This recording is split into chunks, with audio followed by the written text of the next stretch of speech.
अरे बदतमीज। अरे अरे अरे अरे अरे आप कौन? हम मीडिया से हैं। आपके साथ जो कल रात घटना हुई है हम उसी की पूछताछ करने आए हैं।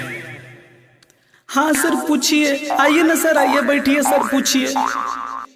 हाँ तो कल रात में जो आपको लड़की मारी है, आप कैब के ड्राइवर हैं ना जी? हाँ सर। जो रात में कल आपको लड़की मारी है उसके बारे में हम आपसे पूछताछ करने आए हैं, तो थोड़ा डिटेल में हमको बताइए कि आपके साथ कल रात हुआ क्या है। ठीक है सर, हम बता रहे हैं सर। म्यूजिक बाय रविराज देवा। गलती कर रहे बताई गरीब के, बानी नहीं अमीर, सब खेल बा नसीब के। चुप हो जाओ। गलती कर रहे बताई गरीब के, बानी नहीं अमीर, सब खेल बा नसीब के। अरे क्या गलती है सर, पेट के लिए ना गाड़ी चलाते हैं। अच्छा ठीक है, आगे बताइए, आगे बताइए।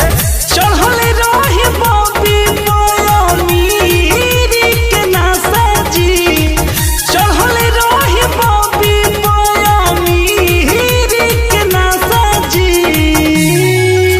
अरे तो रो क्यों रहे हैं, आगे बताइए। हाँ तो लीजिए ना सर, देखिए मैम, आप लड़की होने का फायदा मत उठाइए, ठीक है? अरे बदतमीज। अरे अरे अरे अरे अरे अरे पूरा 11 चटकन सर, 11 चटकन। अरे चटकन का होता है जी? अरे तमाचा सर, तमाचा।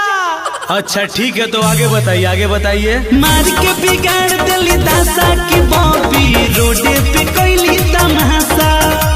मार के बिगाड़ दिली दासा की बॉबी, चौराहे पे कोइली तमाशा।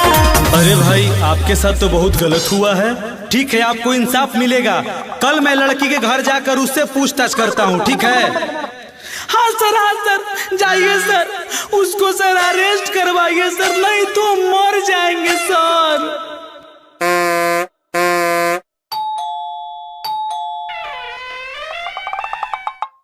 जी सर, आप कौन? मैं मीडिया से हूँ जी। और जो परसों रात में घटना हुई है, अच्छा। एक कैब ड्राइवर को आपने 11 चटकन मारा है। चटकन? चटकन क्या होता है सर? आपको नहीं पता है? जो परसों रात में आप मारी हैं, तमाचा तमाचा। अच्छा ठीक है सर, मैं बताती हूँ। वो किया बदतमीजी मेरे साथ, 4 लड़के लेकर, मैं थी अकेली, वो किया अटैक अकेले देख कर। देखिए आपका जवान लड़खड़ा रहा है, आप झूठ बोल रही हैं। नहीं सर। वो किया बदतमीजी मेरे साथ, 4 लड़के लेकर, मैं थी अकेली, वो किया अटैक अकेले देख कर। कोई सबूत है तो मुझको दिखाइए। अच्छा तो सबूत चाहिए? हाँ हमको सबूत चाहिए।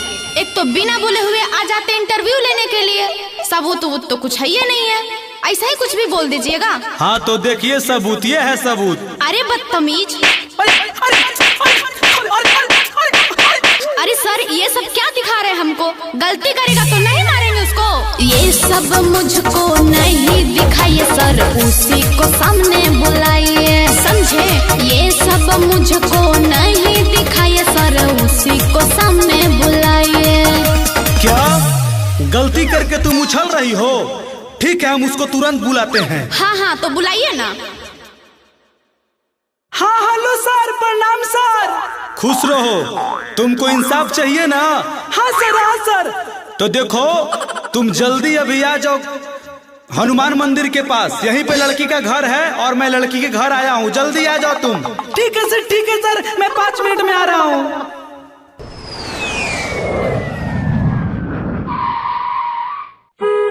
जी सर आ गए सर। अच्छा बैठो, यही ना लड़की थी जी? हाँ सर यही थी सर, यही सर, बड़ी मारी सर। अरे बदतमीज, रुको बताते हैं। देखिए सर, ये सर आपके सामने भी सर 2 चटकन हमको मारती। जब आपके पास सर ये हमको मार सकती है सर, तो सोचिए रात में हमको क्या की होगी सर। सर इसको गिरफ्तार करवाइए सर, नहीं तो मर जाएंगे। देखो तुम मेरे सामने भी उसको मार दी और मैं तुमको गिरफ्तार करवाता हूँ और सबूत चाहिए तुमको तो देखो ये सीसीटीवी फुटेज का वीडियो भी मौजूद है, देखो।